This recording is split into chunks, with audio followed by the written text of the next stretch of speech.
네, 정치 좀 아는 누나들 그동안은 매주 목요일 보내드렸는데 오늘부터 매주 월요일 2부 시간으로 장소를 옮기겠습니다. 최민희 전 의원, 진수희 전 의원 두 분 나오셨어요. 어서 오십시오. 안녕하세요. 네, 이게 정치 이야기는 주 초반에 시작하는 게 맞는 것 같아요. 주 후반 목요일 이때보다는. 네. 그렇죠? 맞아요. 일요일 날 굵직굵직한 일들이. 뉴스도 많이 나오니까요. 네.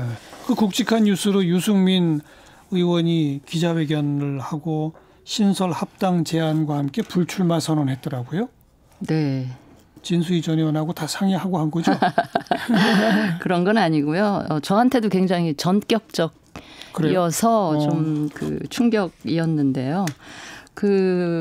이런 방식으로 이렇게 발표할 거라고는 생각을 못했고요. 불출마하고 관련해서는 꽤 오래전부터 보수 진영이 통합이 되면 본인은 불출마하겠다라는 생각은 비교적 오래전부터 갖고 있었던. 왜요, 근데? 아니 왜냐하면 대구가 지역이잖아요. 예. 그렇기 때문에 새보수당으로 그대로 간다 그러면 대구 지역이 험지 중에 험지죠. 유 의원한테는. 근데 통합하면 기득권이니까. 기득권이니까. 그건 자기가 출마할 수 없다. 다 불출마하겠다라는 생각은 굳혀온 지 오랜데 네. 단지 이제 그거를 신설 합당 방식을 한국당 쪽에 제안하면서 동시에 그렇게 할 거라고는 생각을 못해서 일단 전격적이었던 만큼 충격이 있었고요.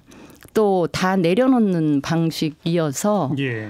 그러니까 이제 자신의 불출마 이외에 공천 지분이라든지 뭐 당직이라든가 이런 거 요구 안 하겠다라고 했기 때문에 모든 걸 다 내려놓는 방식이어서 좀 감동도 더했다. 최근 몇 년 동안 사실 보수 진영의 정치인들이 그렇게 국민들에게 감동 주는 일이 없었잖아요. 그랬다가 이런 거를 보니까 감동이 좀 있었던 게 아닌가 싶어요. 최민희 전 의원은 어떻게 평가하세요? 우선 유승민 전 대표가 아마 정치하면서 가장 힘든 결단의 시기를 맞은 게 아닌가 합니다. 왜냐하면 2014년 원내대표 연설 거기서 경제민주화 얘기하고 등등 그 이후에 박근혜 전 대통령과 대립각을 세우면서 힘들었지만 그때는 그게 지지를 많이 받았습니다. 근데 박근혜 대통령 탄핵 이후에 탄핵에 찬성한 사람이 김무성 의원, 김성태 의원을 비롯해서 많이 있었는데 그리고 유승민 의원은 새누리당 탈당할 때도 끝까지 탈당 안 하려고 마지막에 겨우 김무성, 김성태, 이런 분이 나오라고 해서 나간 거의 사람. 협박에 준하는. 네. 그런 사람인데 마치 탄핵 찬성의 책임을 혼자 받는 것 같은 그런 식으로 지금 굉장히 어려운 길을 왔는데. 다른 분들은 일찌감치 돌아갔는데 안 돌아가고 있어서 그런 거 아니에요? 또? 돌아간 게 이상한 거죠. 어쨌든요. 네, 어쨌든. 네. 예. 그래서 그렇게 그 정신을 지키는 만큼 대가도 치르고 있는 거라고 생각이 들어요. 그래서 우선 불출마 선언은 저는 탄핵의 강을 건너자고 제안하는 순간 불출마할 수밖에 없었다고 생각합니다. 왜냐하면 탄핵 문제를 어쩔 수 없는 것이었다 하는 순간 일정한 책임을 져야 되기 때문에. 그래서 그렇게 이분이 국회의원 자리 하나를 탐하면서 통합도 하고 그런 분은 아니라고 저는 예전부터 생각했고 새 집 짓자는 사실상 황교안 대표가 거부해 왔다고 봐야죠. 그래서 통추를 만들어서 정말 1인 정당까지 참여시켜서 자유한국당 주도로 가면서 새보수당으로 하여금 1인 정당하고 똑같이 n분의 1로 들어올 걸 강요해 온 거거든요. 최근의 움직임이. 그랬습니다. 그런데 어쨌든 오늘 유승민 대표가 모든 기득권을 포기하고 정병국 의원이 통추에 참여한다고 하더라고요. 그렇죠. 그러니까 다른 사람들을 살리고 본인이 희생하는 모습을 보여준 거죠. 처음으로. 제가 보기엔 처음인 것 같고요. 그게. 그런데 더 중요한 게 마지막인데 다른 건 모르겠지만 개혁 보수의 가치만은 지켜달라고 읍소를 하더라고요. 그러니까 이 부분은 흔히 보수 진영의 경우는 정신보다는 이합집산, 이해에 따른 그런 건데 보수에서는 보기 힘든 모습이긴 합니다. 그러나 이렇게 하시는 게 오히려 합리적 보수 지지자들은 유승민이라는 이름을 기억할 수 있는 그런 계기가 될 것으로 보입니다. 그러니까 지금 최 의원님이 굉장히 정확하게 보고 계신데 그리고 굉장히 칭찬해 주신 거예요. 네네. 워낙에 평소에 이 의원을 좋아하셨어요. 예. 아니, 좋아한다기보다 굉장히 평가를 높게 하고 계셨어요. 그런데 불출마하겠다는 결심은 오래전부터 있었는데 이거를 하나의 카드로 활용하면서 뭐냐면 그 새집 짓는 거를 거부하는 듯한 모습을 한국당 쪽에서 보였는데 신설 합당 방식은 새집을 짓는 거거든요. 새집에 양당이 옮겨가는 거기 때문에 그 새집을 짓는 바로 신설 합당 방식을 제안하면서 이 불출마 를 카드로 말하자면 활용한 그런 그 의미가 있지 않았나 싶어요. 그런데 기존의 혁신과 통합추진위원회에서도 이미 신설 합당 형식 아니었나요? 근데 그때 지금 결정적인 차이가 밖에서 보면 사실 이 통합은 자유한국당과 새보수당의 통합이에요. 정확히 얘기하면. 사실상은 그렇죠. 네. 그런데 통추를 만들어 놓고 박형준 전 의원을 위원장으로 해놓고 1인 정당들을 막 같이 섞으니까 새보수당이 n분의 1이 돼버리는 거죠. 왜냐하면 자유한국당은 의원이 100명 이상 되니까 아무래도 n분의 1이 안 돼요. 힘이 세지지. 그래서 이럴 때는 보통 그냥 새보수당에게 지도부 중에서도 가장 중요한 자리를 주고 이러면서 자유한국당이 희생하는 모습을 보여야 더 감동이 크잖아요. 예. 그래서 이건 완전히 백기항복을 강요당하는 느낌이기 때문에 저는 황교안 대표는 이 합당 과정에서 별로 얻으신 게 없고 오히려 이 과정을 견디는 유승민 의원은 저부터가 짠하잖아요. 짠하거든요. 그 얘기는 그러니까 백기항복을 강요당했는데 다 내려놓고 거기에 응했다? 아니 그렇지만 개혁 보수만은 지켜달라. 보수가 정신이 있어요. 지켜달라란 부탁뿐이지 무슨 뭐 보장이 되나요? 아니 정병국 의원이 들어가서 그걸 하겠다는 거잖아요. 그렇기도 하고 지금 이제 한국당에서 구성한 공천관리위원회의 지금까지야 그냥 말뿐이었지만 행동으로 이렇게 보여준 건 아직은 없지만 그럼에도 불구하고 김영호 의장의 그 의지 공천 개혁을 하겠다는 의지 뭐 50% 가까이 물갈이를 하겠다는 그 의지를 일단 믿는 것이고요. 공관위 내부 구성원들도 그 충분히 그렇게 해낼 수 있지 않을까라는 믿음으로 일단 시작을 그렇게 하는 거죠. 그리고 믿음만으로 시작을 한다.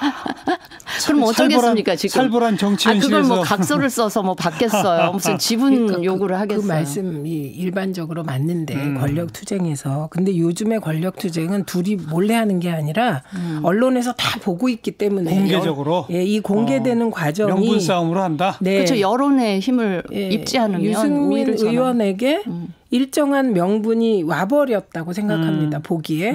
그리고 황교안 대표가 유승민 의원이 계속 만나자 그래도 답을 안 하고 새집 짓고 이걸 신설합당 방식으로 하자라고 얘기해도 답을 안 하고 이렇게 미적미적 하는 게 오히려 이게 그 보기에는 황교안 대표는 기득권을 끝까지 포기 안 하고 종로 출마가 사실은 그게 뭐가 희생입니까? 종로는 대권 후보는 다 출마하고 싶은 곳이에요. 그리고 오히려 우리가 보기에는 합당하면서 유승민 의원이 종로 출마하는 게 더 멋있었을 것 같단 말이죠. 그랬을 때 만약에 황교안 대표가 유승민 의원을 종로에 출마하게 하고 지원하면 그때 황교안 대표가 양보하는 게 되는 거지. 지금은 마치 그 유승민 의원이 종로 출마하는 게 흐름처럼 형성되려고 하니까 출마 선언을 딱 한 것처럼밖에 안 보이기 때문에 저는 힘의 논리로는 황교안 대표가 유승민 의원을 굴복시켰는지 모르지만 명분에 있어서는 밀렸고 리더십에 다시 한번 캐치업 마크가 갔다 이렇게 봅니다. 그러니까 보세요. 만약에 유승민 대표가 자기 뭐 출마 뭐 서울 어디 하겠다. 그다음에 20-30% 공천 이쪽에서 좀 해야 되겠다라든지 결정적으로 무슨 명단을 내밀었다든지 이런 거보다요.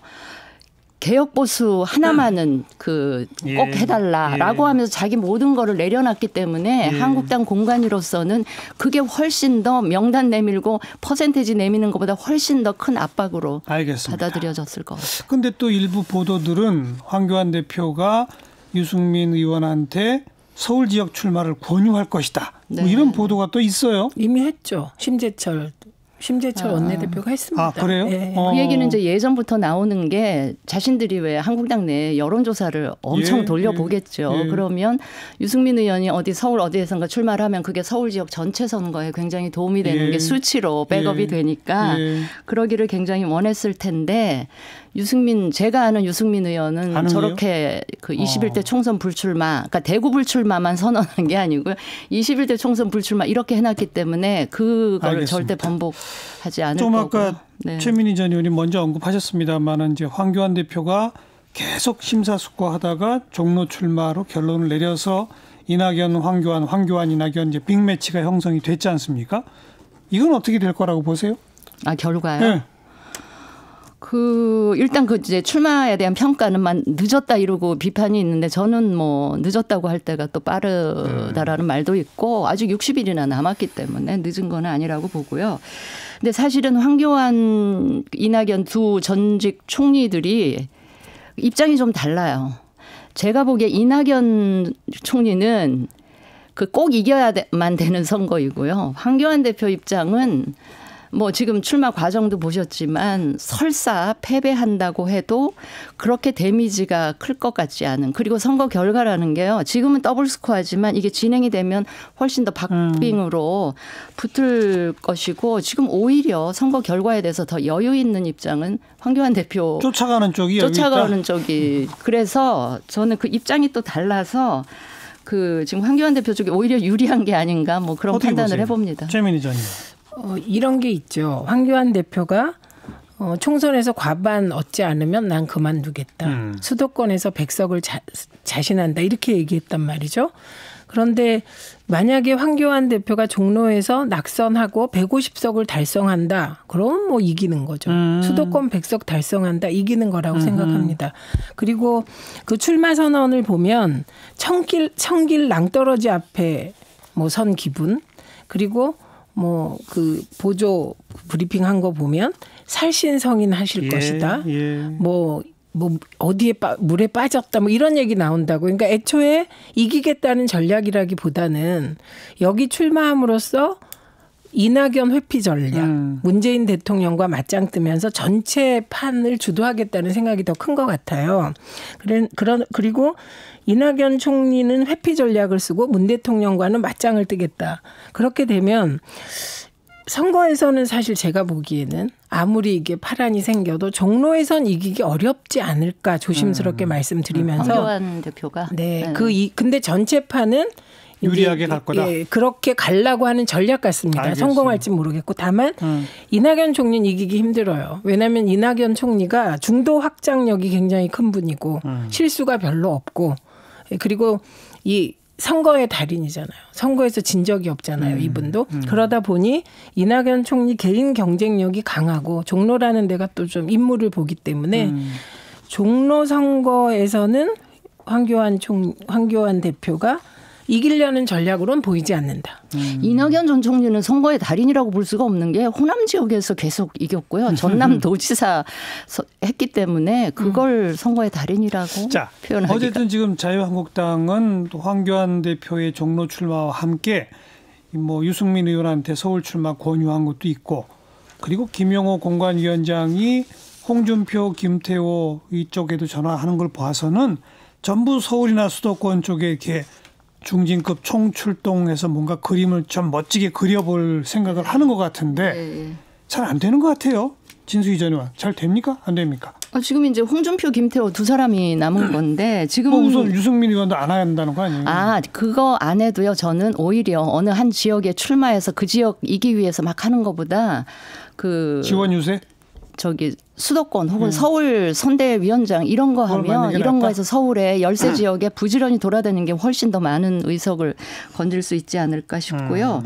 홍준표, 김태호 이 두 분은 뭐 제 촉이 틀릴 수도 있습니다만 결국은 올라오지 않을까 싶어요. 수도권으로. 왜냐하면 두 분 다 국회의원 되자고 지금 하시는 분이 아니고 근데 그러기 때문에 지금까지 행보로 봐서는 길을 쓰고 이번에는 국회의원 돼야 되겠다는 것처럼 보여요. 그러다가 이제 막판에 이제 정말 공천 안 주는 이런 상황이 되면 그 올라오지 않을까 싶은 게 왜냐하면 무소속으로 출마한다 그래서 당선될 보장이 이번 선거는 그 굉장히 좀 희박하고요. 예, 설사 무소속으로 나가서 당선된들 그 이후에 뭐 대선은 이제 미래가 안 보이는 거죠. 그렇게 되면. 그래서 그러지 않을까 싶은데. 저는 봐야죠. 두 분이 올라오고 안 올라오고가 별로 그렇게 대세에 지장을 줄 것 같지가 않습니다. 그래요? 그러니까 지금 얘기하는 중진들의 험지 출마라는 게 수도권 얘기하고 서울 얘기하는데 지금 서울 인구 구성이 노령층이 많아졌어요. 자유한국당이 굉장히 유리해졌습니다. 험지가 아니다. 네, 그래서 그 오히려 수도권은 늘 박빙이었기 때문에 그 중진들을 험지로 출마시킨다는 게 이번 선거에서 그렇게 막 감동을 주는 전략이 안 되는데 저는 요새는 그 되게 보면 민주당도 이해찬 대표가 하시잖아요. 그러니까 여당이기 때문에 질서 있게 해나가는 게 그냥 여당이기 때문에 이제 점수를 받는 건데 예. 야당의 경우 김용호 위원장님이 영향력은 있는데 그런 과거의 방식의 이런 중진 험지 출마라든지 이런 걸로는 지금 돌파하기 어렵지 않은가 싶습니다. 그래서 저는 왜 이 홍준표, 김태호 두 분이 이렇게 갈등의 초점이 돼야 될까? 왜냐하면 홍준표 대표가 매력 있는 분이라면 뭐 괜찮은데 사실 막말로 그렇지도 않고 김태호 의원은 나름 이제 그쪽에선 굉장히 영향력이 있는데 수도권에선 또 그렇게 매력적인 분이 아닌데 그래서 이거보다는 저는 좀 더 적극적이고 합리적 보수인 젊은 층을 대거 수도권에 투입하는 게 더 매력적인 전략으로 보입니다. 그래서 이 전략은 오건 안 오건 크게 그리고 구태의연한 네, 전략이다. 그렇게 보일 수 있다. 뭐 그러면 그 이후로 두 분 그 고향 지역에서 공천 안 주고 수도권은 수도권대로 말씀하신 그렇죠. 정말 괜찮은 젊은 층으로. 젊은 신인 합리적 경쟁력 보수. 있는. 근데 말이 좋아 경쟁력 있는 신인인데 그 어렵죠. 신인이 상대 민주당의 현역하고 예, 예. 붙어서 이겨내기가 결코 쉽지 않은 아주 훌륭한 신인이라 하더라도 우리 유권자들의 투표 행태가 좀 그렇긴 해요. 아무튼 민주당 보기에는 홍준표, 김태호 서울 오는 건 별로 안 무섭다. 네. 젊은 보수가 더 무섭다. 네. 이제 별로 두 분이 별로 그렇게 막 오면 큰일이다 그런 느낌이 안 들 것 같습니다. 그리고 솔직히 김태호 지사는 모르겠는데 홍준표 전 대표는 저는 안 올라올 가능성도 있다. 스타일상. 그분은 동대문에서 사실 이미 3선인가 했잖아요. 네. 그러니까 다시 오는 게 또 좀 그렇죠. 그 민주당에서는 그동안 계속 결정을 미루던 정봉주 전 의원 일단은 안 된다는 식으로 결론을 내렸던데 어떻게 보세요? 그건 뭐 공관위 결정이니까 일부 지지자들은 굉장히 섭섭해하고 정봉주 의원도 사실 1심에서 무죄를 받았잖아요. 그래서 대부분 형식적으로는 1심에서 무죄를 받으면 이제 공천 기회는 주는 걸로 경선 기회는 이렇게 되어 있었는데 공관위 내에 젊은 여성 변호사와 그 외부 공관위원들이 강력하게 반대했다고 합니다. 그래서 정봉주 의원도 무소속 출마 얘기도 나오던데 아닌가요? 그렇지 않을 겁니다. 정봉주 의원은 선당구사할 것 같습니다. 뭐 코멘트 하실 거 있으세요? 아니 정봉주 의원 뭐 개인적으로는 억울할 수 있겠지만 민주당으로서는 불가피한 결정이었지 싶어요. 정봉주 의원이야 뭐 자기가 당을 위해서 엄청 감옥도 갔다 오고 그랬으니까 억울하고 뭐 이럴 텐데 뭐 민주당으로서는 할 수 그래요. 없죠. 오늘은 여기까지 하겠습니다. 최민희 전 의원, 진수희 전 의원 두 분 수고하셨어요. 네, 감사합니다.